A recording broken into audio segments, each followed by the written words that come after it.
পুরোনো কথা মনে পড়তে আফি হামাও করে কেঁদে উঠল। সেদিনকার বলা কথাগুলো তাহলে সত্যিতে রূপ নিল? সত্যি কি সিয়াম তাকে কিছু না বলে হারিয়ে গেল? ছি ছি, সে কি ভাবছে? সিয়াম তেমন কিছুই করবে না, হয়তো কাজে ব্যস্ত, তাই সময় দিতে পারছে না। হ্যাঁ, তাই হবে।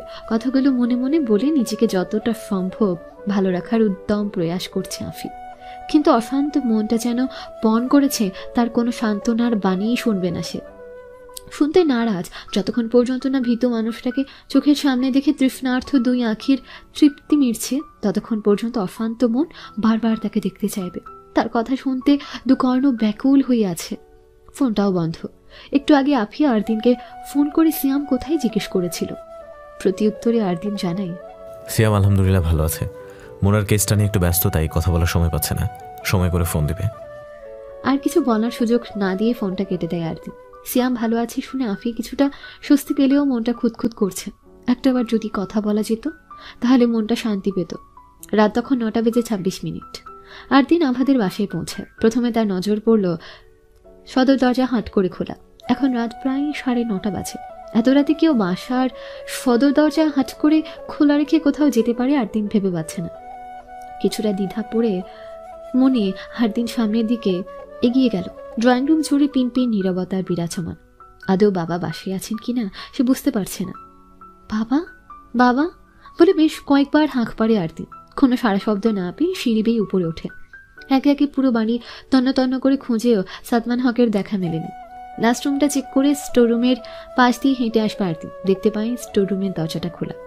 স্টোররুমে চেক করার উদ্দেশ্যে উকি দিতে তার সর্বপ্রথম নজর পড়ে নিচে ফ্লোরের দিকে। ফ্লোরে কিছু একটা চিকচিক করছে। বস্তুটা কি বোঝার জন্য ধীর পায়ে এগিয়ে গিয়ে নিচে ঝুঁকে সেটা হাতে নিতে ভেজা ভেজা অনুভব করলো আরদিন। স্পষ্টভাবে বোঝার জন্য লাইটের আলোই তোলে ধরতে যা দেখলো তাতেও শীত দাঁড়াবে শীতল এক শিরশিরানি বয়ে যায়। রক্ত, মেঝেতে রক্ত পড়ে আছে, কিন্তু কেন? কি হয়েছিল এখানে? কার রক্ত এটা? শত প্রশ্নের আনাগোনা মনে।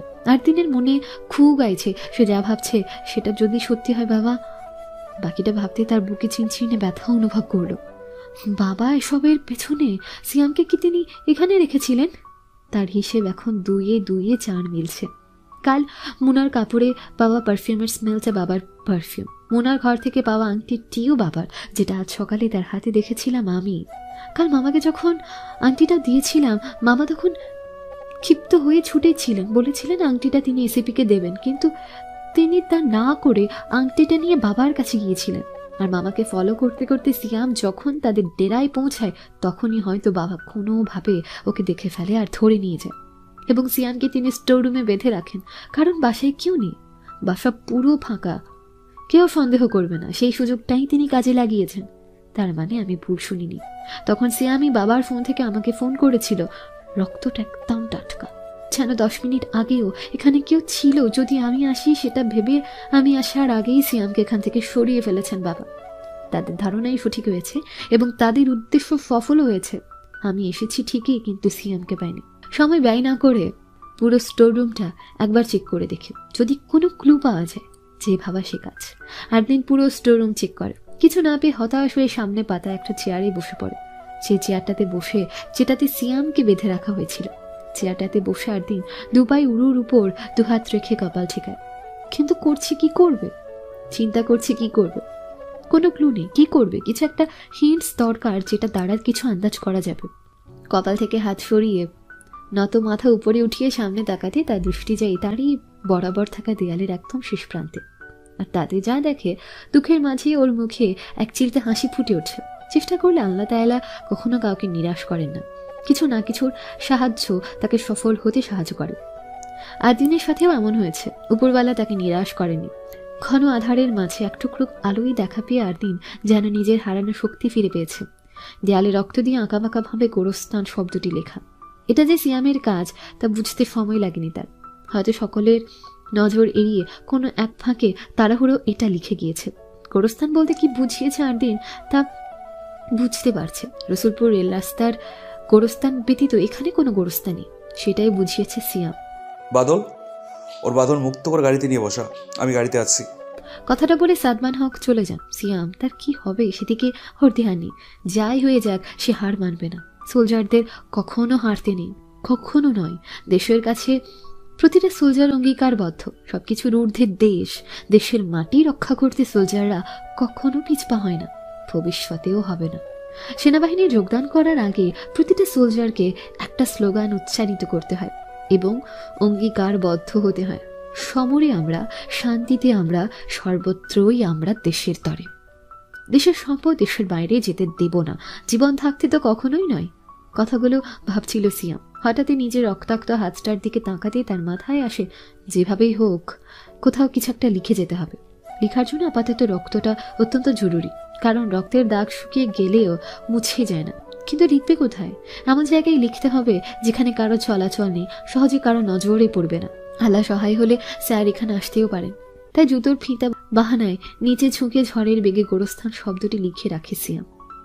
আর দিন মনে মনে সিয়ামকে ধন্যবাদ জানালো, আপন মনে খানিক বিড়বিড় করলো, সিয়াম তুমি জানো না অজান্তে কতটা সাহায্য করলে আমায়, তোমাকে তো আমি উদ্ধার করবই। পরক্ষণে ঠোঁটের কোণে রহস্য হাসি ঝুলিয়ে পুনরায় বলল, বাবা আপনার যেমন লুকোচুরি খেলা পছন্দ, তেমনি আমি 8 দিনও লুকোচুরি খেলতে ভীষণ পছন্দ করি, বলতে পারেন পারদর্শী। দেখি এই খেলা কে জিতে, শ্বশুর নাকি জামাই।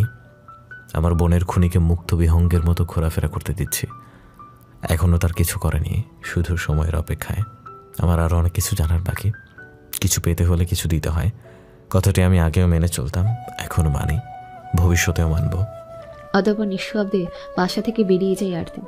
বাসায় কেউ নেই, হয়তো তাড়াহুড়ো সদর দরজা বন্ধ করতে মনে ছিল না সাদমান হকের। রসুলপুর রেল রাস্তার গোরস্থানে আরদিন যখন পৌঁছায় তখন অপরদিকে মাল বাজারের কাজ ইতোমধ্যে মাঝপথে। সাদমান হকের আদেশ অনুযায়ী শরীফ বেশি লোক লাগিয়ে যত দ্রুত সম্ভব কাজটা শেষ করার চেষ্টা করছে। আরদিনের জিপের আওয়াজ পেয়ে শরীফ ভেবেছে তার বস এসেছে। সে খুশিতে সামনের দিকে এগিয়ে যায়, কাজ প্রায় শেষ এই সংবাদটি দিতে। আর এটাই ছিল শরীফের সবচেয়ে বড় ভুল। জামিনী নিকশ কালো আধারে আচ্ছন্ন গোটা গোরস্থান, অন্ধকারে কারো চেহারা দেখা অসম্ভব। শরীফ ভাবতে পারেনি তার বসের পরিবর্তে আরদিন এসেছে। শরীফ খুশি মনে জিপের কাছে এগিয়ে বস বলে চেঁচিয়ে ওঠে। অপরদিকে আরদিন তখন জিপ থেকে নামছিল সবেই মাত্র। আকস্মিক কারো শব্দ শুনে সে নিশ্চুপ হয়ে পড়ে। শরীফ তখন খুশি মনে নিজের হিতাহিত জ্ঞান হারিয়ে একের পর এক আপডেট দিয়ে যাচ্ছিল। বস কাজ প্রায় শেষ, মালগুলো কবরের নিচ থেকে উঠিয়ে ফেলেছি। বস মিনাজুল শেখ এখনও আসেনি। কিছুটা বিরক্ত সহিত বলল, একে দল থেকে সরিয়ে ফেললেই পারেন, কোনো কাজ করবেন না, উল্টো হুকুমে জারি করবেন। বস মাল কি আজই সমুদ্র বন্দরে পাঠিয়ে দেবেন নাকি 2 দিন পর? দিন শরীফের কথার প্রত্যুত্তরে শুধু উচ্চারিত করছিল। শরীফের কাছ থেকে সব ইনফরমেশন পেয়ে যাওয়ার পরই আরদিন তার রিভলভারটা বের করে সময় ব্যয় না করে শরীফের মাথার পেছনে আঘাত করে বসল। সহসায় এখন আক্রমণে কিছু বোঝার আগেই শরীফ অচেতন হয়ে পড়ে। পড়তে পড়তে আরদিন তাকে ধরে ফেলে। শরীফের বডিটা জিপের পেছনের সিটে রেখে পকেট থেকে ফোন বের করে মারুফকে ফোন করলো এবং ইমিডিয়েটলি ফোর্স নিয়ে রসুলপুর রেল রাস্তার পাশে গোরস্থানে আসতে বলে। সারাদিন ডিউটি, সেই সাথে সিয়ামের খোঁজ, সব মিলিয়ে ক্লান্ত শান্ত শরীর নিয়ে বাসায় ফিরে মারুফ। সবেমাত্র অফিস থেকে ফিরে ড্রেস আপ চেঞ্জ করতে যাচ্ছিল, তার আগেই স্যারের ফোন পেয়ে কিছুটা চমকে ওঠে সে। কিছু জিজ্ঞেস করবার আগেই আরদিন অর্ডার দিয়ে ফোন কেটে দেয়। অর্ডার পাওয়া মাত্র মারুফ দেরি না করে একে একে সাদিক, মিরাজ, নিয়াজ সকলকে ফোন করে আরদিনের ইনস্ট্রাকশন অনুযায়ী কাজ করতে অর্ডার করে, নিজেও তারপর ফোন কাটে। অতঃপর রিভলভার হাতে বেরিয়ে পড়ে। আর্মি ফোর্স আসার আগেই ইতোমধ্যে আরদিন আর সাদমান হকের লোকদের মাঝে অর্ধেক গোলাগুলি হয়ে গিয়েছে। ফোর্স আসার অপেক্ষায় হাত গুটিয়ে বসে থাকলে হবে না এমনটা ভেবে আরদিন অন্ধকার যতটা পেরেছে কাছের আড়াল হতে একাই লড়েছে। কিন্তু তাদের অর্ধেক সম্পূর্ণ কাজ ভেস্তে দিতে পেরেছে সেটা বেশ বুঝতে পেরেছিল। একটা সময় অপরপক্ষ থেকে গোলাগুলি বন্ধ হয়ে যায়। কারোর কোনো রকম শব্দ না পেয়ে আরদিন গাছের আড়াল থেকে বেরিয়ে আসলো। সামনে এগোবে সে সময় পেছন থেকে পরপর কয়েকটা গাড়ি থামার শব্দ শুনতে পেয়ে আরদিন থমকে যায়। কে এসেছে বুঝতে পারছে না, মামা, বাবা না আর্মি ফোর্স। আরদিন যখন নিজের ভাবনায় চিন্তা মগ্ন, ঠিক তখনই কেউ তার পেটে ছুরি চালায়। তা দূর থেকে মারুফ দেখতে পায়। তৎক্ষণাৎ মারুফ দূর থেকে জামিনীর আধার ঘনিয়ে মধ্যরাত। ঘড়ির কাঁটা জানা দিচ্ছে 2:17 বাকি। পুরো হসপিটালকে যেন নিস্তব্ধতা গ্রাস করে রেখেছে। থেকে থেকে 5 জোড়া জুতোর আওয়াজ শোনা যাচ্ছে কেবলমাত্র। কেউ স্থির থাকতে পারছে না। প্রস্থ করিডোরের এই প্রান্তর হতে ও প্রান্তে পাইচারি করছে মারুফ, মিরাজ, নিয়াজ, সাদিক এবং কর্নেল ফারুক আহমেদ। 2 মাসও বেরোয়নি, হাতে গুলি লেগেছে, হয়তো এখনো ক্ষতস্থানটায় দাগ শুকায়নি। এর মাঝে পেটে ছুরি আঘাত। কোনো মিশনে সুস্থ থাকবে না, কোনো না কোনোভাবে আঘাতে আহত হবেই। বর্তমানে 8 দিন অপারেশন থিয়েটারে। কন্ডিশন কেমন ডাক্তার বলতে পারছে না। ছুরি আঘাত পেয়েছে 3 ঘন্টা আগে, অপারেশন করা হচ্ছে 3 ঘন্টা পর। সময়টা কম নয়। এতটা সময় ক্ষতস্থানে কাপড় বেঁধে ব্যথা হজম করতে সক্ষম হলেও রক্তপাত হয়েছে। ডাক্তাররা অপারেশন চালিয়ে যাচ্ছে। তখন মানুষ যখন দূর থেকে স্যার বলে চেঁচিয়ে উঠতে যাবে, তার আগে লাইটের আলোয় সুযোগ নিয়ে সন্ত্রাসী দলের একজন 8 দিনের পেটের বাম পাশে ছুরি ঢুকিয়ে দেয়। আকস্মিক ছুরি আঘাতে 8 দিন কিছুটা পিছিয়ে পড়তে ঘটনাচক্রে মারুফ কোনো দিক বিবেচনা না করে গুলি চালায় সে ঘাতকের উদ্দেশ্যে। গুলি লাগার সঙ্গে সঙ্গে মাটিতে লুটিয়ে পড়ে সেই লোকটা। মারুফ নিয়াজ দৌড়ে আসে 8 দিনের দিকে। 8 দিন তখন এক জায়গায় স্থির থাকতে পারছিল না। সে সত্ত্বেও গাছের গায়ে হাত রেখে যতটা সম্ভব দাঁড়িয়ে থাকার চেষ্টা করছে। পড়ে যেতেই মারুফ নিয়াজ এসে দৌড়ে ধরে। এদিকে গোরস্থানে তখন দুপক্ষের সংঘর্ষ শুরু হয়ে গিয়েছে। মারুফ আর নিয়াজ আদিমকে সাহায্য করছে। সাদিক, মিরাজ আর আর্মি ফোর্স সন্ত্রাসী দলের সাথে মোকাবেলা করছে। সন্ত্রাসী দল যার অধীনে ছিল শরীফ, সে অচেতন অবস্থায় পড়ে আছে জিপের পেছনে। সাদমান হক ভেবেছিলেন 8 দিন তাদের প্ল্যান সম্পর্কে কিছুই জানবে না। সে সিয়ামকে নিয়ে ব্যস্ত থাকবে, তাই মাল পাচারের কাজ নিয়ে ওনার কোনো রকম চিন্তা ছিল না। নিশ্চিন্তে বসে আছেন তিনি। মিনহাজুল শেখা তখন পার্টির কাজে ব্যস্ত, অথচ ভোরের আলো ফোটার সাথে সাথে তাদের ভাগ্যে কি অপেক্ষা করছে কারোর কোনো ধারণা নেই। দুপক্ষের সংঘর্ষ শেষে পরিস্থিতি আর্মিদের অধীনে। দেশের সম্পদ, দেশের মাটিতে নিরাপত্তা রয়েছে। জিম্মি হয়েছে অর্ধশত সন্ত্রাসী। শরীফকে গোপনে রেখেছে। কাল সকালে খবরের কাগজে বড় বড় অক্ষরে হেডলাইন ছাপানো হবে। একদল সন্ত্রাসী দেশের সম্পদ, দেশের অস্ত্র বিদেশে পাচার করাকালীন অস্ত্রসহ অর্ধশত লোককে জিম্মি করেছে আর্মি বাহিনী। স্পেশাল অফিসার হিসেবে মারুফ, মিরাজ, সাদিক, নিয়াজের নাম উল্লেখ থাকবে। 8 দিনের অধীনে পুরো অপারেশন সাকসেস হয়েছে সেই খবর কর্নেল সহ স্পেশাল 4 জন অফিসার আর উপস্থিত আর্মি ফোর্স ব্যতীত কেউ জানবে না। মিশনে 8 দিনের অস্তিত্ব গোপন থাকবে। কর্নেলের প্রতি এটা ছিল 8 দিনের করা রিকোয়েস্ট। কর্নেল ফারুক আহমেদ প্রথমে ঘোর আপত্তি জানান। তিনি বলেন, 8 দিন তুমি তোমার পরিচয় হাইড রেখে নিজের নাম আর কার্যের কথা জানাবে বলেছিলে, তাহলে আজ কেন বারণ করছো? যেখানে এত বড় একটা সফলতা আমরা অর্জন করেছি, সেখানে তুমি কেন নিজের নামটা গোপন রাখবে? এই সফলতা পুরো ক্রেডিট তোমার, তাহলে নাম প্রকাশে নিষেধাজ্ঞা কেন? স্যার কিভাবে বলি এই ঘটনার পেছনে আমারই শ্বশুর আর মামার হাত রয়েছে? এমনটা নয় আমি তাদেরকে বাঁচানোর আশায় সত্যিটা লুকিয়ে যাচ্ছি। সত্যিটা আমি যে কোনো সময় বলতে পারি এবং যে এভিডেন্সগুলো আমার কাছে রয়েছে সেগুলোর সাহায্যে দুজনকেই গ্রেফতার করতে পারি। কিন্তু সেটা করলে যে আমার কাছের মানুষগুলোকে হারিয়ে ফেলবো। সিয়াম এখনও সাদমান হক আমার শ্বশুরের অধীনে জিম্মি আছে। খুনাক্ষরে যদি আঁচ করতে পারে আমি এই অপারেশনের পিছে রয়েছি, অপরপক্ষে সিয়াম আমাকে সাহায্য করেছে এবং আমি সাদমান হকের আসল পরিচয় জেনে গিয়েছি, তাহলে সিয়াম বা আমার পরিবার কারোর জন্য ব্যাপারটা সুখনীয় হবে না। প্রত্যেকের জীবন ঝুঁকিতে থাকবে, বিশেষ করে আভা সিয়াম। দুজনের কাউকে আমি হারাতে চাই না স্যার। সত্যিটা যখন গোপনে জেনেছি, এর শেষটাও আমি গোপনীয়ভাবে করতে চাই। আমার আরো অনেক কিছু জানার বাকি স্যার, সেসব কিছু জানতে হবে।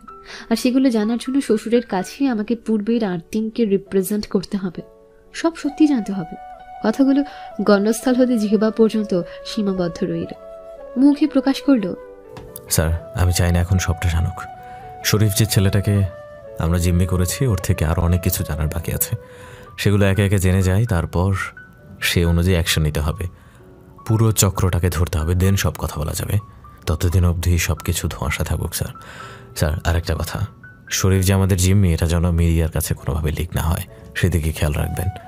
শরীফের কথা জেনে গেলে সকলেই সমস্যায় পড়ব, বিশেষ করে সিয়ামের কোনো ক্ষতি হোক সেটা আমি চাই না স্যার। তাই আপনার কাছে রিকোয়েস্ট, পুরো মিশনে আমার নাম গোপন রাখবেন এবং শরীফ ছেলেটাকে সকলের চক্ষুরালে পাবেন। আর কিছু বলার আগেই ঘটনাস্থলে অচেতন হয়ে যায় আরদিন।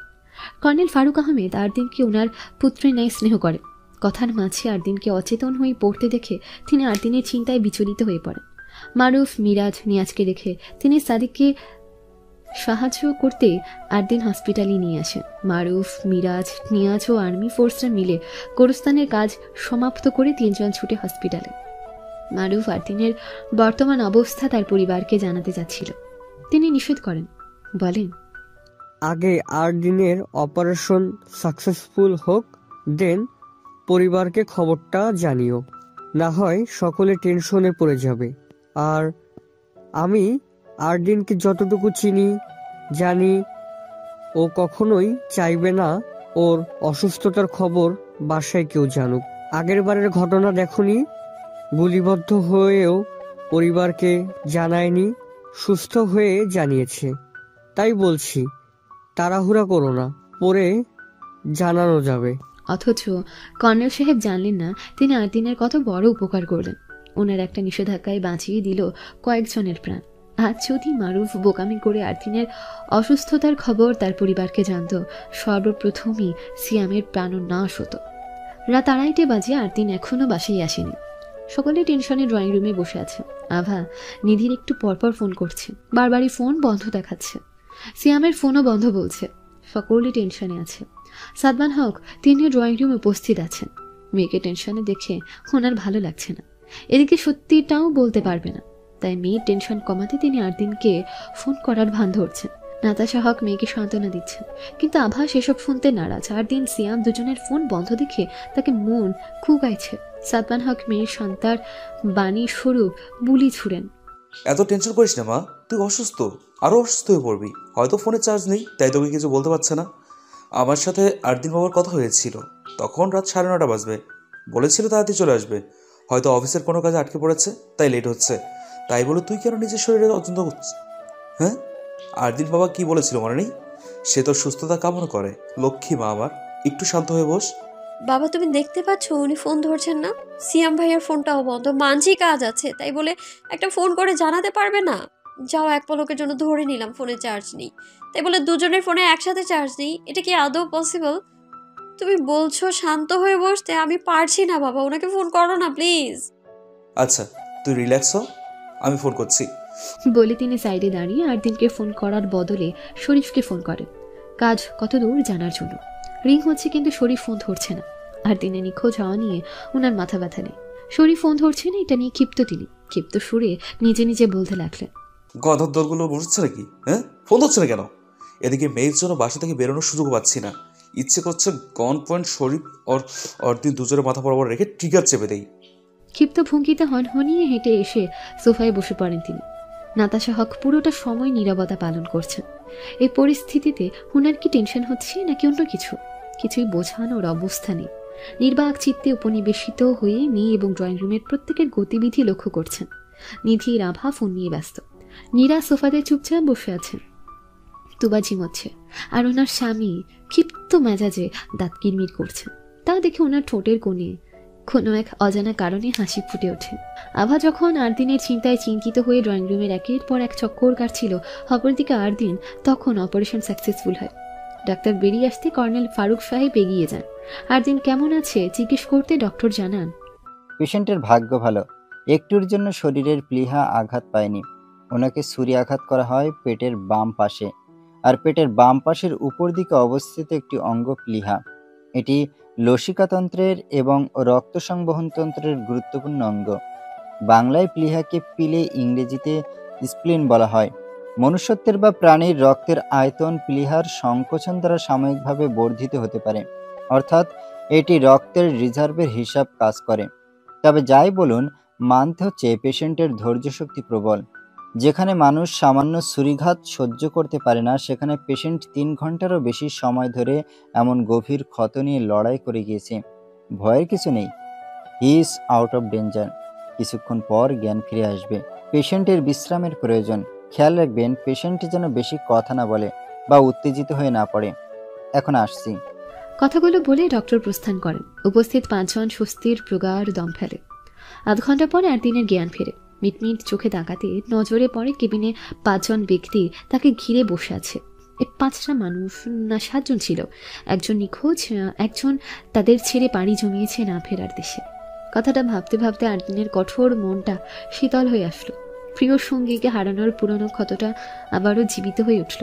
আজ যখন কথা বলার মাঝে অচেতন হয়ে পড়েছিল, চারদিকটা যখন কালো ঘন অন্ধকার লাগছিল। তখন মনে হচ্ছিল সেও বুঝি তার সঙ্গীর কাছে পাড়ি জমিয়েছে, কিন্তু তেমন কিছু হয়নি। এখনো যে তার অনেক কিছু করা বাকি। সাদমান হক ও মিনহাজুল শেখের মুখোশ উন্মোচন করা বাকি।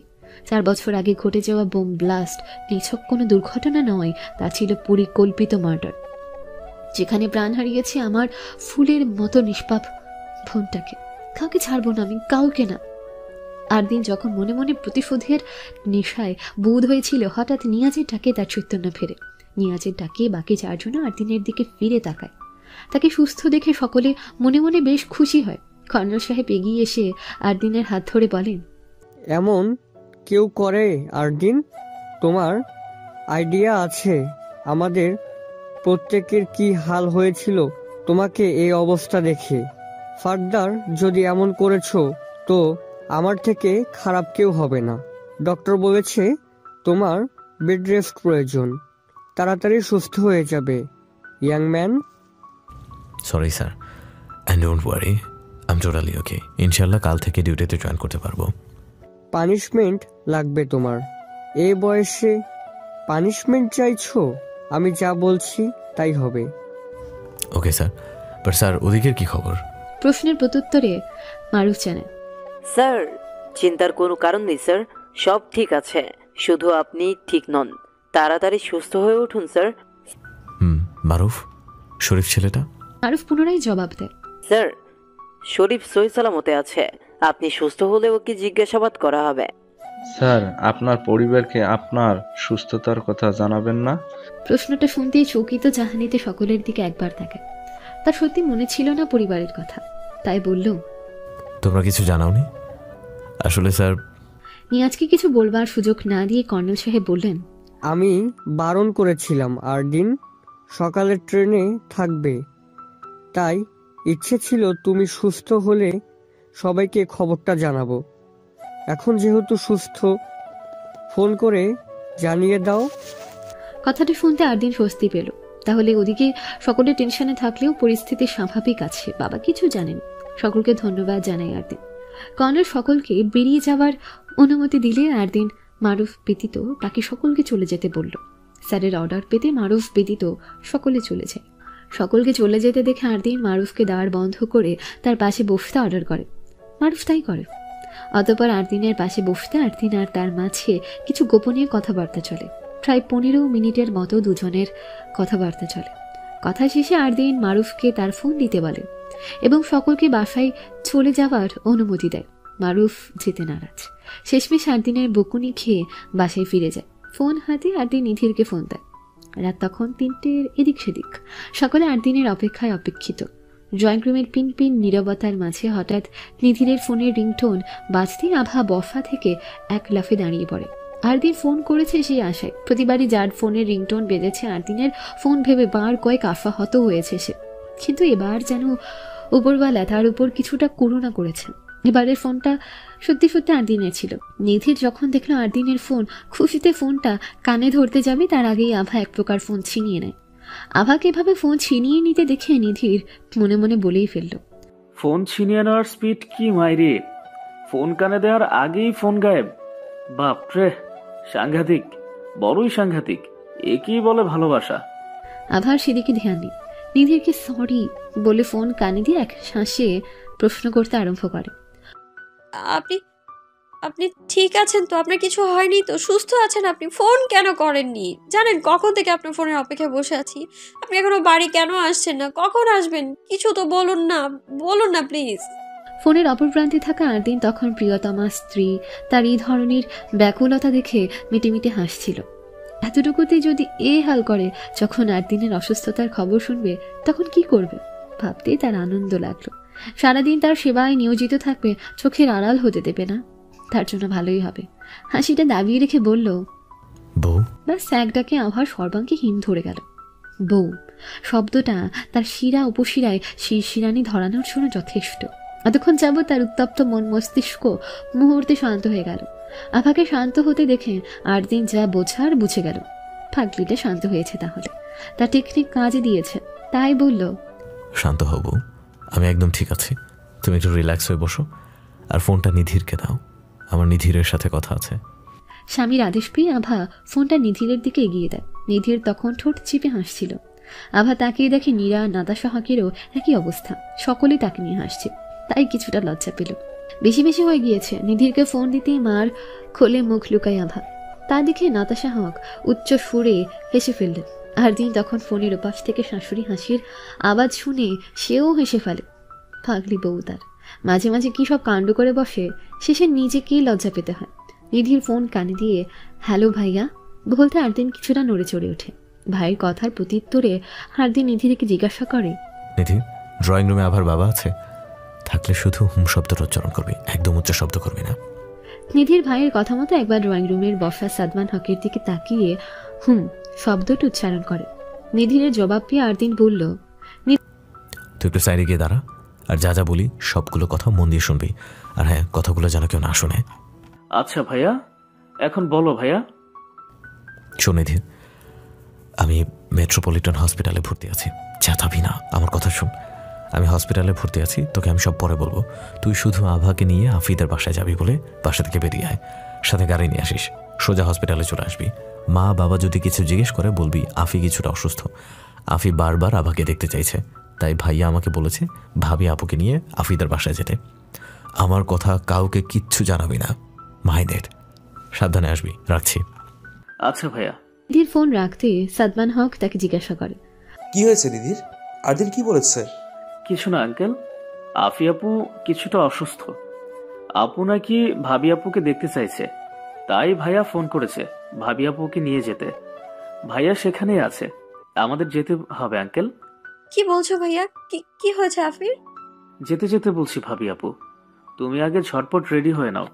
আভার মা তখন জিজ্ঞাসা করে, কিন্তু এত রাতে নিধির জটিল কিছু হয়েছে? আভা বেসিনের আয়নাতে যতটুকু বেড়েছে নিজেকে পরিপাটি করে আগের কাপড়ে বেরিয়ে পড়ে। আমরা কোথায় যাচ্ছি ভাইয়া? এটা তো আফিদের বাসায় যাওয়ার রাস্তা নাই, এটা তো।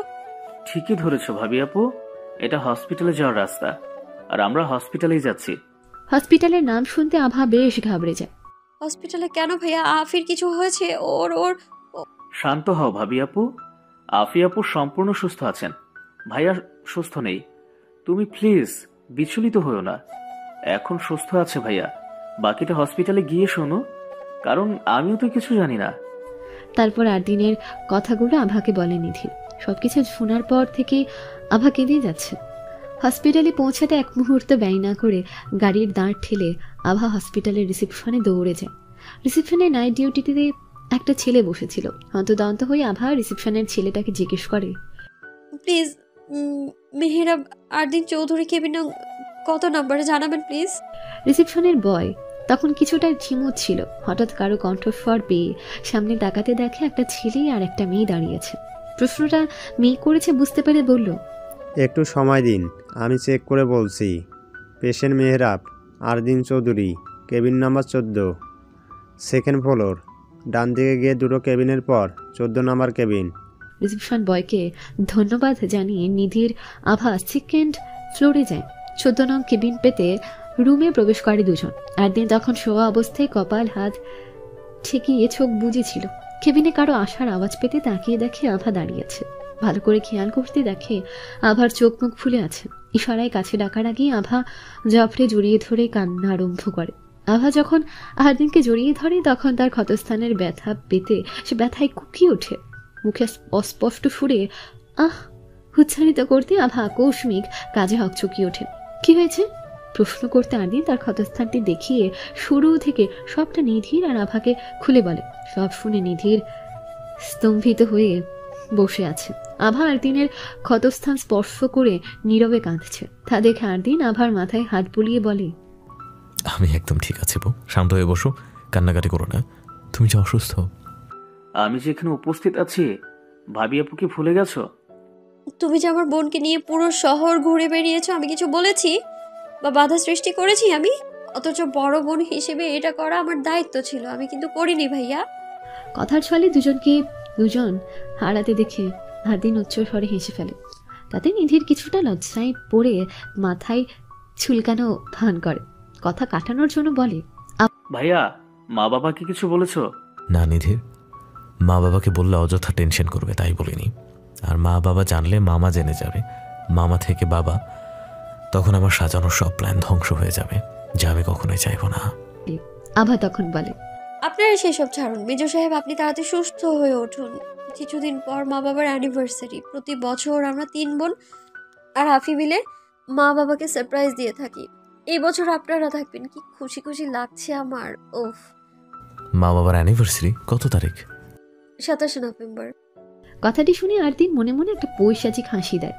আভাকে বলে, সেটা আগে বলবে না? তুমি কোনো চিন্তা করো না, মা বাবার অ্যানিভার্সারি সবচেয়ে স্পেশাল আর ধামাকাদার গিফট দেবো আমি। এখন শুধু 27 নভেম্বরের অপেক্ষা। কথাটি বলে আরদিনের আভার মাথাটা তার বক্ষস্থলে চেপে ধরে, যেন আভার একমাত্র ভরসার স্থান আরদিনের বক্ষস্থান। আরদিনের ভালোবাসা পেয়ে আভারও যেন বুঝতে পারলো, হ্যাঁ, এটাই তার শেষ ভরসার স্থান, এখানে তার সব সুখ নিহিত। প্রভাত কিরণ বিকীর্ণ ধরণীতে, ভোরের শিশির জমে আছে নরম ঘাসের ডগায়। দিবাকরের সোনালি রোদ্দুর রোশনাই ছড়িয়ে পড়তে মহিরুহ সমস্ত বাধায় চিকচিক ঝলক দিচ্ছে। বর্তমান সময়টা নভেম্বরের মাঝামাঝি। চারিধারে শীত শীত আমেজ বিরাজিত। জানলার পর্দা সরে যেতে একরা শিমেল হাওয়া সুরসুরিয়ে ঢুকে পড়ে কেবিনে। বেডে শুয়ে আছে আভা আরদিন। উফার অনিল গায়ে লাগতে গুটিসুটি আভা আরদিনকে আষ্টে পৃষ্ঠে জড়িয়ে ছোটখাটো একটা পুটলি নেয় শুয়ে পড়ে। গায়ে জড়ানো হালকা পাতলা ধাঁচের একটা ব্ল্যাঙ্কেট। আভার আলিঙ্গনে আরদিন তার ক্ষতস্থানে কিছুটা জ্বালা অনুভব করে, ফলস্বরূপ তার নিদ্রা ভঙ্গ হয়। রুদ্ধ নেত্রদয় অনাবৃত করতে প্রিয়তমা স্ত্রীর স্নিগ্ধ চেহারাটি দেখতে পায়। ভোরের মতো স্নিগ্ধ কোমল শ্যামময়, তুমি কি জানো তোমায় আমি ভীষণ ভালোবাসি। প্রতিদিন আমি 2 বার করে তোমার প্রেমে পড়ি আমার শ্যামঙ্গিনী। তোমার শ্যামারূপের মোহ, তোমার মুচকি হাসির ঝলক, তোমার ভালোবাসা আমাকে প্রতিনিয়ত বাঁচার আশা দেয়। তোমার প্রতি আমার ভালোবাসা দিনকে দিন বেড়েই যাচ্ছে। চাই মৃত্যু পর্যন্ত আমার এই ভালোবাসা বেড়েই চলুক। প্রথম যেদিন তোমার সাথে আমার মিলন হবে, আমি চাই আমার ভালোবাসা তোমার শরীরের প্রতিটা ভাঁজে ভাঁজে মিইয়ে থাকুক। কখনো মুখ ফুটে বলা হয়নি আমি তোমাকে ভালোবাসি অন্বেষা। জানি না কখনো বলা হবে কিনা। যখনই ভালোবাসি শুনতে মন আকুলি বিকুলি করবে, একটা বার আমার দিকে মুগ্ধতা নিয়ে তাকিও। অতবার আমার চোখে চোখ রেখে মনের ভাষাটা বুঝে নিও। ভালোবাসি শোনার চেয়ে ভালোবাসাটা অনুভব করার মতো স্বর্গীয় অনুভূতি এই ধরাতে দুটো নেই। ভালোবাসি মেজর সাহেব। আরদিন যখন মোহনীয় হয়ে তার মনের সঙ্গে তার শ্যামময়ীকে নিয়ে প্রণয়ী বাক্য আদান প্রদান করতে ব্যস্ত ছিল, হঠাৎই আভার কথাই তার ধ্যান ভঙ্গ হয়। তাকাতে দেখে আভা ঠোঁটের কোণে মিষ্টি হাসির রেখা টেনে তার দিকে তাকিয়ে আছে। বলল, কখন উঠেছ? যখন থেকে আপনি তাকিয়ে আছেন আমার দিকে, তখন থেকে। তাহলে কথা বলনি কেন? ইচ্ছে করছিল না। আপনার ভালোবাসা আমার চাহনিটা দেখতে খুব ভালো লাগছিল। ভালোবাসেন আমায়? কি মনে হয় সাহেবা? মনে তো হচ্ছে ভীষণ ভালোবাসেন, আমার থেকেও বেশি। আমার ভালোবাসা অনুভব করতে পারেন সাহেবা? জানেন, আমি কখনো ভালোবাসি বলার জন্য আপনাকে জোর করি না। কেন? না বললে জানবো কিভাবে সাহেবা? আপনার মুখের যে চোখ দুটো আপনার বেশি কথা বলে আমার সাথে। আমি যখনই আপনার ওই কৃষ্ণ কালো চোখ দুটোতে চোখ রাখি, এক সমুদ্র ভালোবাসা দেখতে পাই আমি, যেটা শুধু শুধু আমার জন্য বরাদ্দ। কেবলমাত্র ছেলেরা চোখ দেখেই ভালোবাসতে পারে, মেয়েরা পারে না। মেয়েরাও পারে মেজর সাহেব, তাই কখনো জোর করি না ভালোবাসি বলার জন্য। কখনো ইচ্ছে হলে সেই দিন নিচে থেকেই প্রকাশ করবেন, ততদিন না হয় আপনার চোখেই ভালোবাসাটা পড়ে নিব আমি। খুব ভালোবাসি আমার এই ধরনের, খুব। এই 8 দিনের ভালোবাসার প্রণয় রেখা তোমার চারপাশে বেষ্টনেই থাকবে অবহমান। আসন্ন প্রলয় থেকে তোমাকে মুক্ত করবে আমার ভালোবাসার প্রণয় রেখা। বিন্দু মাত্র আজ পড়তে দেব না তোমার শ্যাম অঙ্গে। ভালোবাসার শক্তি দিয়ে তোমার আসন্ন দুঃখ মুছে দেব, কথা দিলাম। ভাগ্যোদয় গণ্ডস্থান হতে জিহ্বা ডগা অবধি স্থির রইল, মুখ ফুটে বলা হলো না। তার ভীষণ কষ্ট হচ্ছে আমার আসন্ন সময়ের কথা ভেবে। মেয়েটা সহ্য করতে পারবে তো তার বাবার সত্যিটা? আমি নিজেই সহ্য করতে পারছি না। আরও কথাটা ভাবতে অভ্যন্তর হতে একটা চাপা দীর্ঘ নিঃশ্বাস ত্যাগ করলো আরদিন। নিশ্চুপ তাকিয়ে রইল আভার দিকে। তাকে তাকাতে দেখে আভা প্রশ্ন করে, আচ্ছা মেজর সাহেব, আমরা কি সবসময় হসপিটালের বেডেতে একে অপরকে ভালোবাসবো? হসপিটালের বেডে? দেখুন, কিছুদিন আগে আমি অসুস্থ হলাম, দেন আপনার যেটুকু ভালোবাসা পেলাম সেটা হসপিটালের বেডে ছিল। আজ আপনি অসুস্থ হলেন, এই যে এতক্ষণ পর্যন্ত একটু ভালোবাসার কথা বললেন, সেটাও হসপিটালের বেডে। সুস্থ থাকলে কি সম্ভব হতো আপনি তো ভোরে ঘুম থেকে উঠে অফিসের জন্য বেরিয়ে পড়েন আর রাতে আসেন, তাই বলছি। সাহেবা দিন দিন দুষ্টু হচ্ছেন, তা বুঝতে পারছেন? মেজর সাহেবের ভালোবাসা পেতে একটু দুষ্টু হলাম, ক্ষতি কি? আমার স্বামী, আমার দুষ্টুমি আপনার কি? তাই তো, আমার কি? আপনার মেজর সাহেব এই দুষ্টুমি বরদাস্ত করতে পারলে আমার কি? তা উঠবেন কখন সাহেবা? বক্ষস্থলটি পার্মানেন্টলি আপনারই তো, তাই এখন উঠুন, ভোর হয়েছে অনেক আগে। আরেকটা প্রশ্ন, আপনি আমাকে এত নামে ডাকেন কেন? কখনো সাহেবা, কখনো হৃদহরিণী, কখনো শ্যামময়ী, কখনো শ্যামাঙ্গিনী, এত নাম কারো হয়? প্রিয়তমা স্ত্রীকে মহব্বত সহিত যত ডাকবো তত সব। সামান্য ডাকে যদি আমল নামায় কিছু আমল জমা হয়, ক্ষতি কি? আবারও ভালোবাসি। অনেক হয়েছে ভালোবাসা, উঠো। তুমি একটু বাসায় ফোন করবে? ফোন করে মাকে জিজ্ঞেস করো বাসার পরিস্থিতি কেমন। মা যা বলেন তুমি আমাকে জানাবে। আমি একটু বারান্দা থেকে ঘুরে আসছি। এই শরীর নিয়ে আপনি হাঁটাচলা করবেন? বরং আপনি শুয়ে থাকুন, আমি বারান্দায় যাচ্ছি। মাকে ফোন করে কথাটা জেনে আপনাকে জানাচ্ছি আমি। আচ্ছা যাও। আরদিনের কথা শেষ হতে আভা বারান্দায় চলে যায়। আরদিন সেদিকে কিছুক্ষণ তাকিয়ে থাকে। অনন্তর সেও ফোন করে মারুফকে। রিং হওয়ার 2 সেকেন্ডের মাঝে মারুফ ফোন রিসিভ করে, যেন আরদিনের ফোনের অপেক্ষায় তো ছিল সে। হ্যালো মারুফ, ওদিকের খবর কি? উপাসুদে মারুফের কথা শুনে আরদিনের ঠোঁটের কোণে একটা বাঁকা হাসি ফুটে ওঠে। দুজনের মাঝে কিছু কথা হতে আরদিন একটা প্রশান্তির দম ফেলে ফোনটা কেটে দেয়। অপেক্ষা করছে আভার থেকে বাসার বর্তমান পরিস্থিতি জানার জন্য। কিঞ্চিত সময়ের আভা গোমরা মুখে বারান্দা থেকে কেবিনে প্রবেশ করে। আভার গোমরা মুখটা দেখে যা বোঝার বুঝে গিয়েছে আরদিন, তাও চুপ থাকলো আভার কথা শোনার জন্য। আভা কিছুটা হতাশ মনে বেডের দিকে এগিয়ে এসে আরদিনের পাশে বসে। আরদিন তার দিকে ফিরে জিজ্ঞেস করে, কি হয়েছে অন্বেষা? Anything wrong? মুখ গোমরা করে রেখেছো কেন? বাসায় কারো কিছু হয়েছে? মা বলল বাবা কিছু একটা নিয়ে বেশ আপসেট। 8 ঘন্টা আগে বাসা থেকে হন্তদন্ত হয়ে কোথাও একটা গিয়েছে, সে থেকেই ফোন ধরছে না। কথাটা শুনে আমিও কয়েকবার ট্রাই করছিলাম, কিন্তু বাবা ফোন ধরছে না। বুঝতে পারছি না কি হলো। টেনশন করো না, বাবার কি হবে? কিচ্ছু হয়নি, কিছুক্ষণ পরে সব ঠিক হয়ে যাবে। তুমি এসবে মাথা না ঘামিয়ে মা বাবার আসন্ন অ্যানিভার্সারি নিয়ে চিন্তা করো। আমাকেও যে অনেক কিছু করতে হবে, অনেক কিছু করা বাকি। 1 ঘন্টা আগে সকাল 8:22। তিনতুনিয়া ভুলে সাদমান হক তখনও ঘুমের ঘোরে আচ্ছন্ন। হঠাৎ কানে কিছু শব্দ জিতিয়ে চোখ মেলে দেখেন বালিশের পাশে ওনার ফোন বাজছে। ঘুম ঘুম চোখে ফোন চেক করতে L.S নামটি ফোনে জলজল করতে দেখে ওনার ঘুম মুহূর্তে উবে যায়। এত সকালে ওনার ফোন কেন? তার পক্ষ থেকে কিছু ভুল ত্রুটি হয়েছে? দুরু দুরু বুকে ফোনটা রিসিভ করে কানে দিতে উপাস হতে অজ্ঞাত ব্যক্তিটি বেশ কড়া মেজাজে সাদমান হককে বলেন, আমাকে ডুবিয়ে তুমি নাকে সরষের তেল দিয়ে ঘুমাচ্ছ? তুমি জানো কত বড় ক্ষতি করেছো আমার? তোমাকে বারবার করে বলেছিলাম কাজটা খুব সতর্কতার সাথে করতে, তুমি কি করেছো? আমি কিছুই বুঝতে পারছি না, কি বলছেন আপনি? কাজ তো কালকেই সম্পূর্ণ হয়ে গিয়েছে, শরীফ নিজ হাতে করেছে। আমি নিজে ওকে সব বুঝিয়ে দিয়েছি কিভাবে কি করতে হবে। তারপরেও মিনাজুর শেখ তো ছিলেনই, সমস্যা কেন হবে? তুমি নিউজ দেখেছো? মানে ঘুমিয়েছিলাম, এক্ষুনি দেখছি। তাড়াতাড়ি নিউজ দেখো, আর যা করার অতি দ্রুত করো। আমি কোনো এক্সকিউজ শুনতে চাই না। যেভাবে হোক আমার মাল ডেলিভারি হওয়া চাই মানে চাই, অ্যাট এনি কস্ট। না হয় এর ফল তোমার বা তোমার টিমের জন্য সুখনীয় হবে না। মাইন্ড ইট সাদমান, রাখছি। অপর পাশ থেকে ঝাঁঝানো কণ্ঠস্বর সাদমান হকি তো মধ্যে গোল গুলিয়ে ঘামতে শুরু করেছেন। ড্রয়িং রুমে গিয়ে টিভিতে দেখার মতো অযথা সময় ব্যয় না করে তিনি ফোনে ইউটিউবে আজকের নিউজ লিখে সার্চ করতে যা দেখেন তাতে ওনার মাথায় হাত। একই দেখছেন উনি? ওনার এত কষ্টের সাজানো গোছানো প্ল্যান এভাবে এক পলকে তছনছ করে দিল কে? ভিডিওতে তখনও সংবাদ পাঠক বলে যাচ্ছিলেন, গতকাল রাতে একদল সন্ত্রাসী দেশের সম্পদ, দেশীয় অস্ত্র পাচার করাকালীন আর্মিদের বিশেষ অভিযানে অস্ত্রসহ অর্ধশত সন্ত্রাস বাহিনীকে আটক করে আর্মি 4 জন স্পেশাল অফিসার মারুফ হোসাইন, সাদিক মুত্তাকিম, নিয়া মাহমুদ এবং মিরাজুল ইসলাম। সূত্রানুসারে জানা যায়, কোনো এক অজ্ঞাত ব্যক্তি নিজের নাম হাইড রেখে আর্মি বাহিনীর কাছে সন্ত্রাসীদের অস্ত্র পাচারের খবরটি পাঠিয়েছে।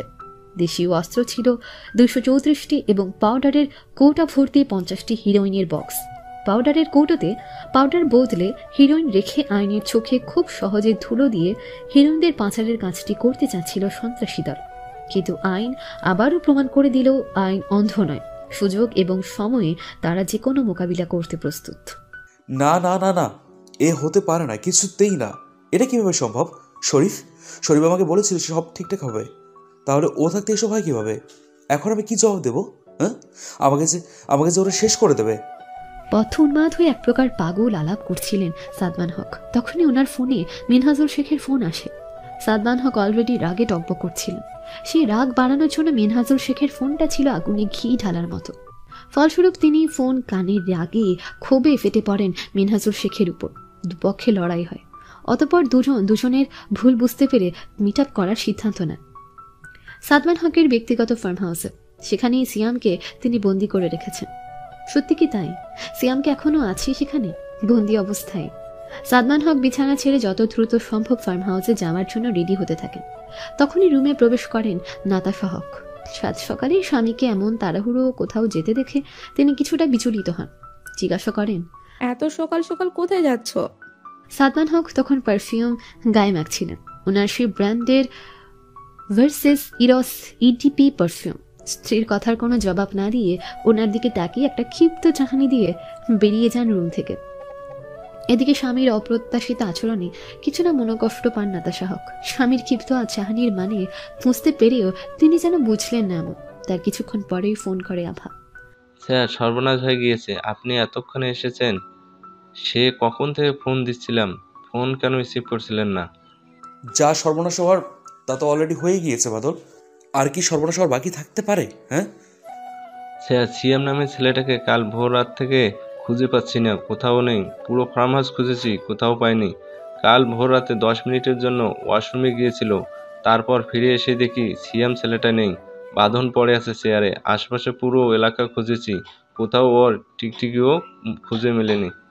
আর কিছু বলার আগেই সাদমান হক উঠিয়ে বাদলের গালে থাপ্পড় লাগান। বললেন, গর্ধবের দল সবগুলো মিলে একটা ছেলেকে দেখে রাখতে পারিস না, আর মুখ নিয়ে কথা বলছিস? হ্যাঁ, তোদের জুতো পিটা করা উচিত। তুই ওয়াশরুমে যাওয়ার সময় পাসনি? হ্যাঁ, 10 মিনিট ধরে কি করছিলি, কি করেছিলি?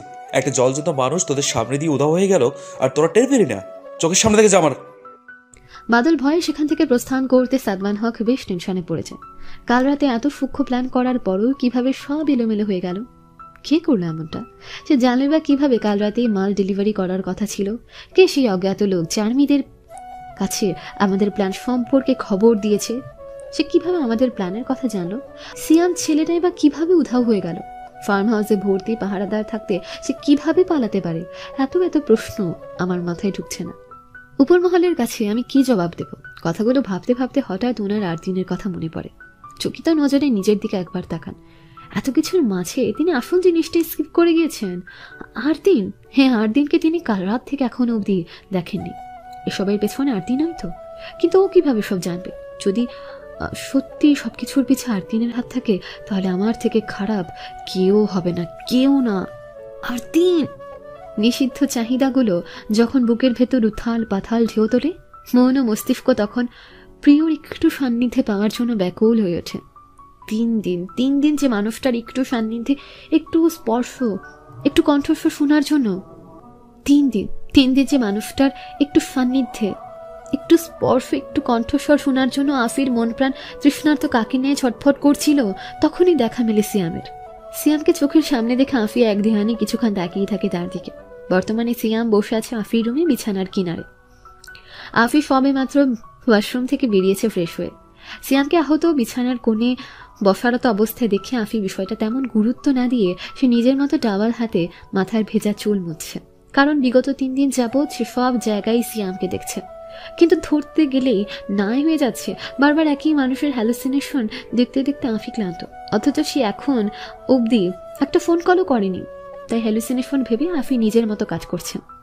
এদিকে সিয়াম, সেও তাকিয়ে আছে তার প্রেয়সীর দিকে। সদ্য স্নাত বিন আফিকে দেখে সিয়ামের কেমন যেন ঘোর লেগে যায়। হঠাৎ তার কিছু মনে পড়তে সর্বাঙ্গ একটা ঝাঁকুনি খেয়ে ওঠে। নিজেকে সংযত করে নিষ্পলক খুঁটিয়ে খুঁটিয়ে আফিকে অবলোকন করছে। আফি সে আয়নার সামনে দাঁড়িয়ে সিয়ামের প্রতিবিম্ব দেখছে আর মুখে প্রসাধনী লাগাচ্ছে। আফি তখনও বুঝতে পারেনি সিয়াম হ্যালুসিনেশন নয়, বাস্তবে তার সামনে বসে আছে। আমি কি তাহলে চলে যাব? আফি তখন ঠোঁটে লিপ বাম দিচ্ছিল। হঠাৎ সিয়ামের কথা শুনে আফি স্বাভাবিকভাবে বলল, আমি কি কাউকে ধরে রেখেছি? কারো ইচ্ছে হলে যেতেই পারে, আমার থেকে পারমিশন নেওয়ার কি দরকার আছে? বিগত 3 দিন যাবৎ নিজের মর্জি মাফিক যাচ্ছ, তখন যেহেতু ধরে রাখতে পারিনি, তাহলে আজ কেন ব্যতিক্রম হবে? যাও না, একই হ্যালুসিনেশন দেখতে দেখতে আমি ক্লান্ত ভীতুবান। একটু রেহাই দাও, না হয় সত্যি সত্যি এসে দেখা দাও। তোমার কি মনে হয় আমি তোমার হ্যালুসিনেশন? তা নয় তো কি? তাহলে আর কি? জলজান্ত মানুষকে যদি তোমার হ্যালুসিনেশন মনে হয়, আমি কি করতে পারি? ভেবেছিলাম আহত দেখে একটু মায়া হবে, একটু ভালোবাসা দিবে। এখন দেখছি সেটাও কপালে নেই। আচ্ছা, চলে যাচ্ছি। কথাটা বলে সিয়াম আহত শরীর নিয়ে উঠে যাচ্ছিল। আফি তখন পুনরায় প্রশ্ন করে, তুমি কি সত্যি এসেছো? তোমার কি মনে হয় আপি, আমি আহত শরীর নিয়ে তোমার হ্যালুসিনেশনে ভূত হয়ে নাচছি? যেখানে ছিলে সেখানেই দাঁড়াও, আমি আসছি। আফি আয়নার পাশ হতে ফিরে সিয়ামের দিকে এগিয়ে যায়। সিয়ামের বরাবর দাঁড়িয়ে বিনা বাক্যে ওকে জড়িয়ে ধরে সে। প্রেয়সীর আশ্লেষী পেতে সিয়ামও আফিকে জড়িয়ে ধরে। এভাবে কিছু সময় অতিবাহিত হতে আফি সিয়ামকে ছেড়ে দিয়ে ওর দিকে ভালোভাবে তাকায়। তার কেন যে এখনো বিশ্বাস হচ্ছে না সিয়াম সত্যি এসেছে। 3 দিনে কি হাল করেছে নিজের। ঠোঁটের কোণ কেটে রক্ত শুকিয়ে গেছে, চোখ মুখ ফুল বালিশ হয়ে গেছে, পুরো শরীরে ক্ষত। ক্ষত স্থানে হাত বুলিয়ে সিয়ামের ললাটে একটা চুম্বন করে। তার মানে ভীতু বানটা সত্যি তার সামনে দাঁড়িয়েছে। সত্যি যদি দাঁড়িয়ে থাকে, তাহলে মা বাবা কিছু বলছে না কেন?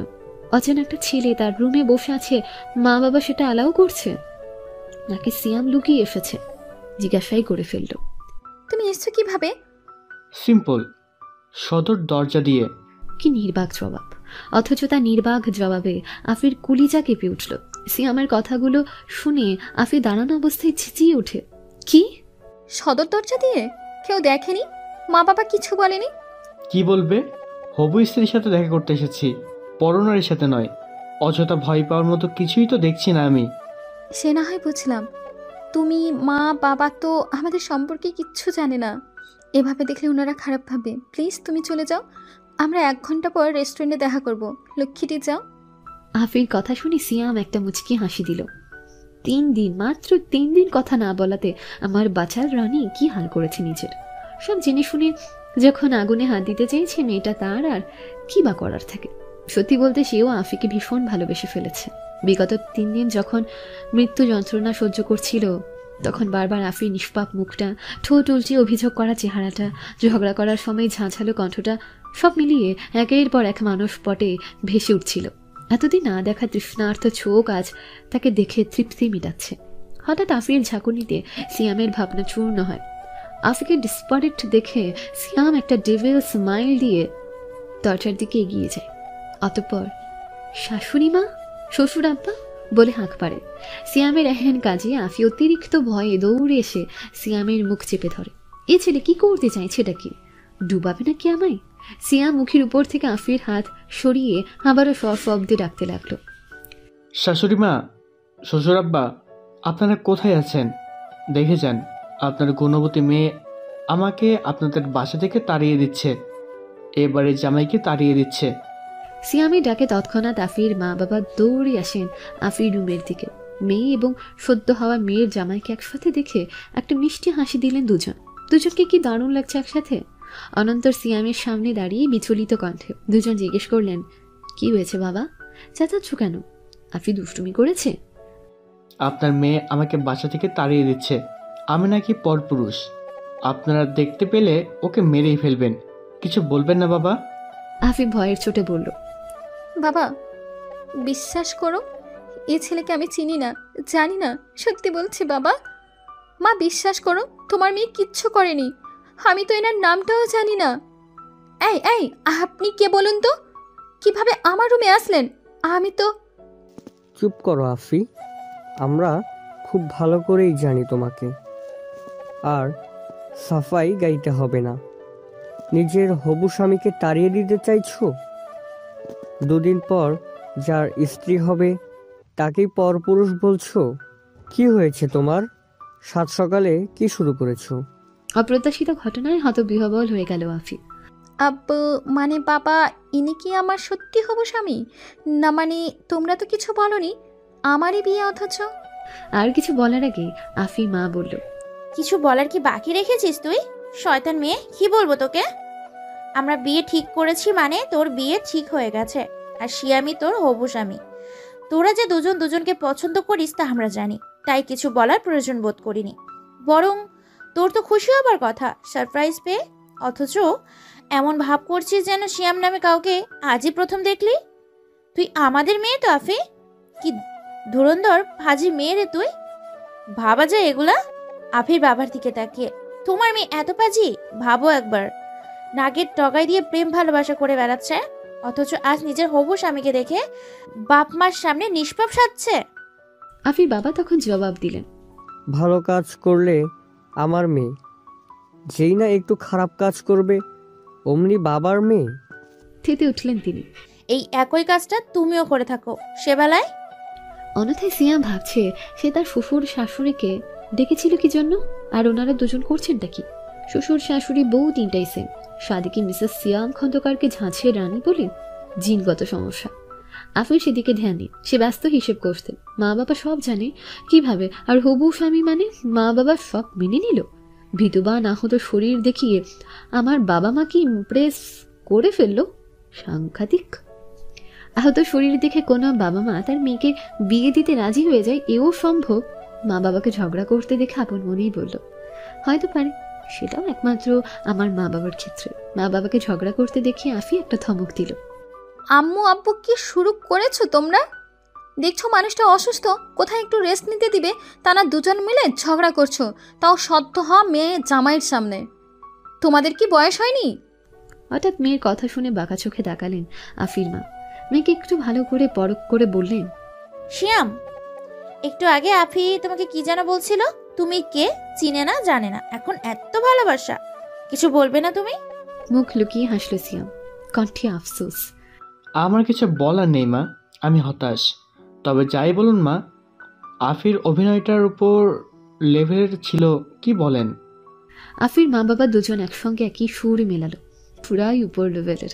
অতঃপর সকলে একসঙ্গে হেসে ওঠেন।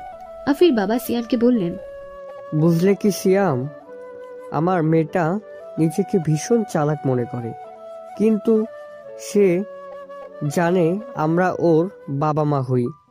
আমাদের বোকা বানানো এত সহজ নয়। 3 দিনের নিজে যা হাল করেছে, আমরা তো রীতিমতো ভয় পেয়ে গিয়েছিলাম।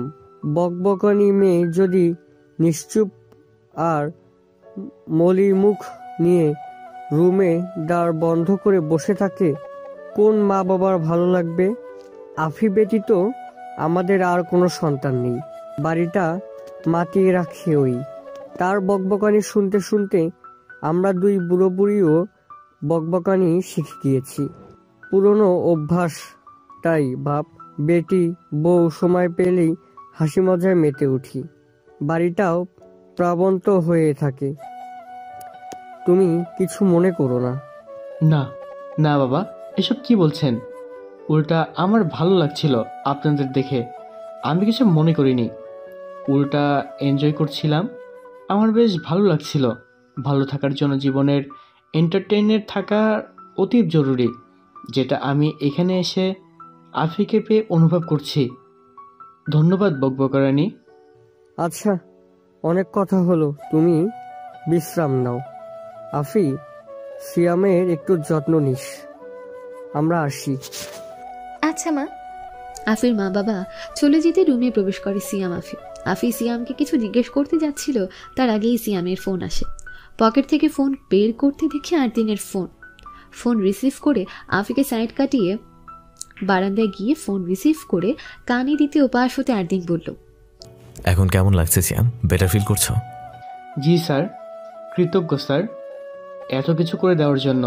না হয় এত সহজে কখনো আফিফকে আমার পাওয়া হতো না। আপনি এখন কেমন আছেন স্যার? আমিও আলহামদুলিল্লাহ ভালো আছি। সিয়াম, তাড়াতাড়ি সুস্থ হয়ে ওঠো। সাদমান হকের সব ইনফরমেশন আমাদের লাগবে, তার জন্য তোমাকে আমার প্রয়োজন। আপনি চিন্তা করবেন না স্যার, বিকালে আমি আপনার সাথে দেখা করব। লোকেশন পাঠিয়ে দিলেই হবে স্যার। আচ্ছা রাখি স্যার, আপনি বিশ্রাম নিন, সাবধানে থাকবেন স্যার। আমার শ্বশুর। আর কিছু বলার আগেই আরদিন তাকে থামিয়ে বলল, তুমি চিন্তা করো না, নিজের খেয়াল রেখো, রাখছি। ভোর রাতের ঘটনা। রাত তখন 4:30। নিধির বাসায় চলে গিয়েছেন। হসপিটাল থেকে গিয়েছে আভা। নিধির চলে যাবার আগে আরদিন বারবার করে বলে দিয়েছে আফির কথা বলে যেন সত্যি লুকিয়ে যায়। নিধিরও কথা মতো কাজ করে।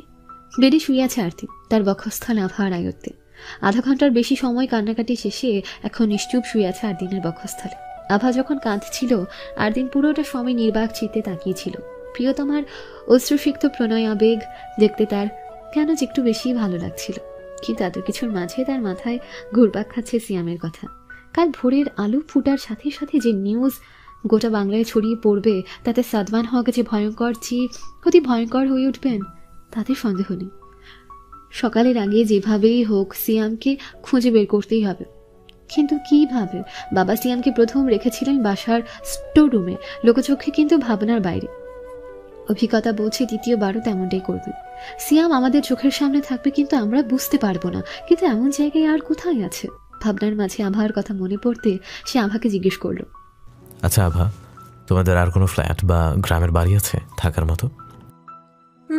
আছে তো, কেন বলুন তো? সত্যি আছে? আমি আভাকে থামিয়ে দিয়ে আরদিন বলল, একটু চুপ করবে? আগে দুটো সেলফি তুলে নিই। হসপিটালের বেডে তুমি এভাবে আমার বুকে মাথা রেখে শুয়ে আছো, ছবি না তুলি কিভাবে? I need the memory of this. খুশি হলো আভা। আচ্ছা তুলুন। সেলফি তোলা শেষ হতে 10 সেকেন্ড পর আরদিন ফোনটা বালিশের পাশে রেখে বলল, বলো। চুপচাপ শুনবে? চুপচাপ শুনছি।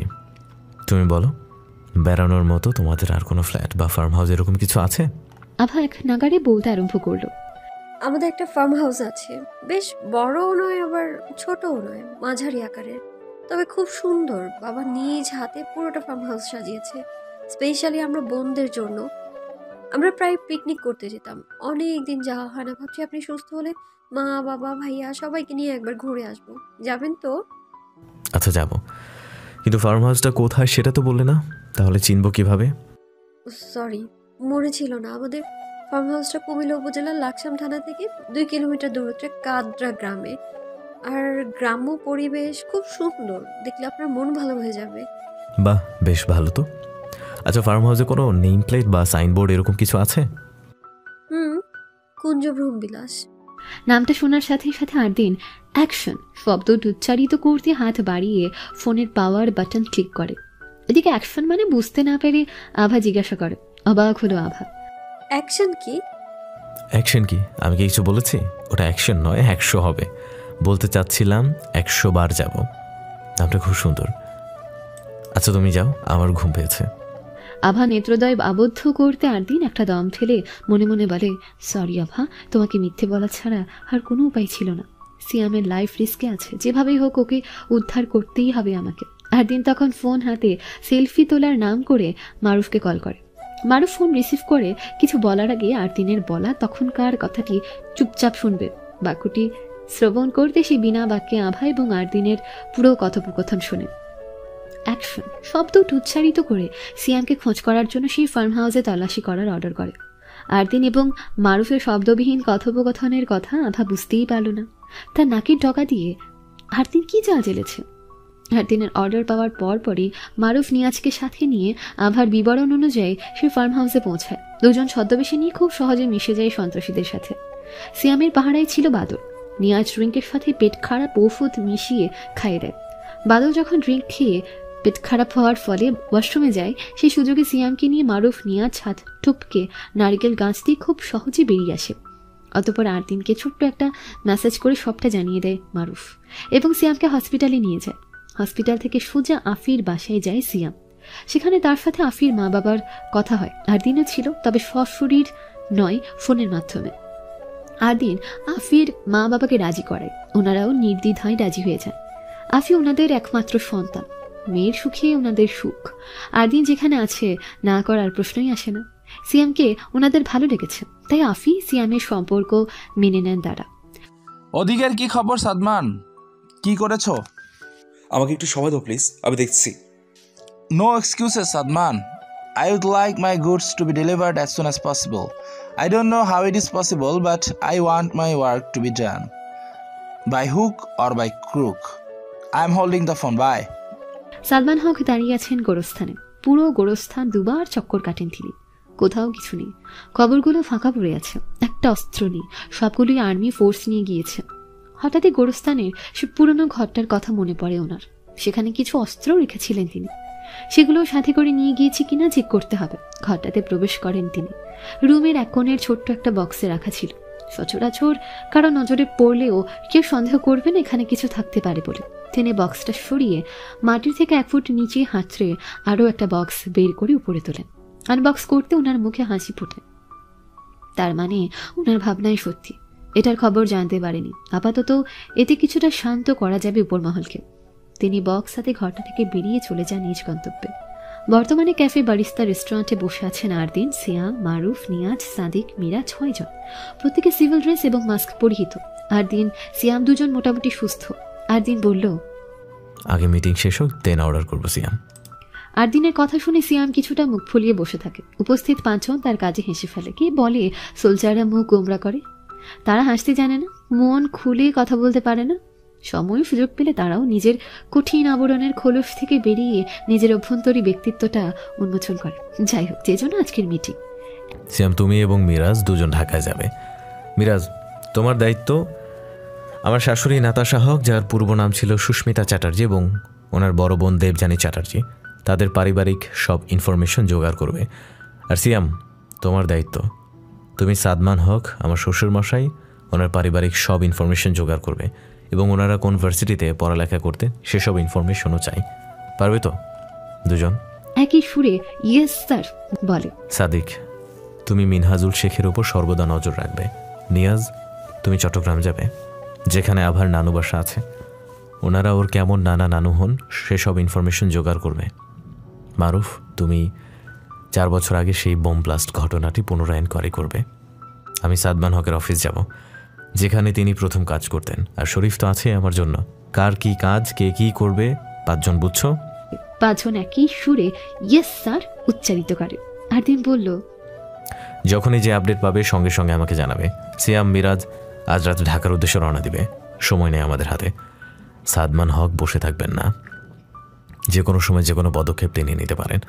আমাদের সাবধানে থাকতে হবে। উনি এখন পাগল হয়ে আছেন। অনেক বড় প্রজেক্ট লস হয়েছে ওনার। যদি দলের লিডার তিনি না হন, যিনি লিডার তিনিও বসে থাকবেন না। মনে রাখবে 27 তারিখের আগেই যা করার করতে হবে।